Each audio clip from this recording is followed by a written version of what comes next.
வணக்க நண்பர்களே, நான் உங்கள் மருத்துவர் அனிமலஸ். இன்னைக்கு நம்ம பார்க்கக்கூடிய மூலிகை தெற்றின்னு சொல்லக்கூடிய வெட்சிப்பூ.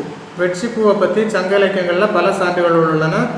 குறிஞ்சி நில கடவுளான முருகருக்கு ஏற்ற மலர். புலவர் கபிலர் பயன்படுத்தக்கூடிய 60க்கும் மேற்பட்ட பூக்களில் வெட்சிப்பூக்கு 4வது இடம் கொடுத்துருக்காரு. அதே போல் சங்க இலக்கியங்களில் போருக்கு போகக்கூடிய குறிஞ்சி நில மன்னர்கள் வெட்சிப்பூவை மாலையாக அணிஞ்சு போருக்கு போகிறதா சங்க இலக்கியங்களில் குறிப்பிட்டிருக்காங்க. சங்க இலக்கியங்களில் பயன்படுத்தக்கூடிய வெட்சிப்பூ மருத்துவ குணங்கள் மிக்கதாக சித்த மருத்துவத்தில் குறிப்பிடப்பட்டுள்ளது.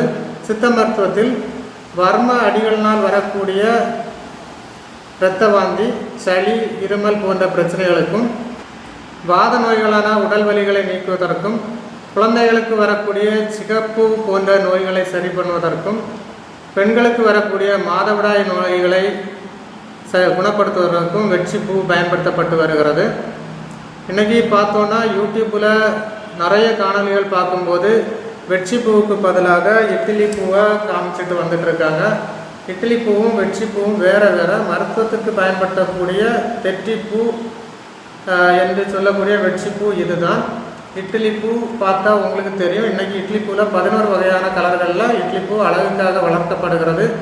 இட்லி என்ற உணவே இந்தோனேஷியாவிலிருந்து வந்ததாக வரலாற்று ஆய்வாளர்கள் கூறுகிறார்கள். அப்படி இருக்கும்போது நமது பாரம்பரிய மூலிகையான தெற்றிப்பூவை இட்லி பூ என்று குறிப்பிடுவது சரியானதா என்பதை நாம் சிந்தித்து பார்க்க வேண்டும்.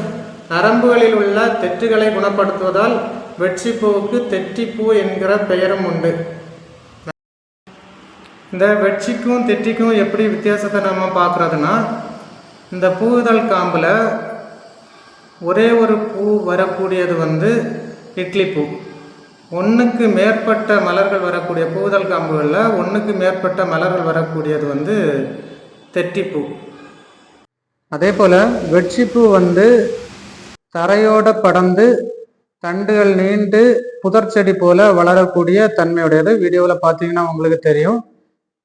இட்லி பூ அப்படிங்கிறது ஒரே தண்டாக வளர்ந்து குத்துச்செடி போல் வளரக்கூடியது. வீடியோவில் ரெண்டுக்கும் உள்ள வித்தியாசத்தை நான் உங்களுக்கு காண்பிச்சிருக்கேன்.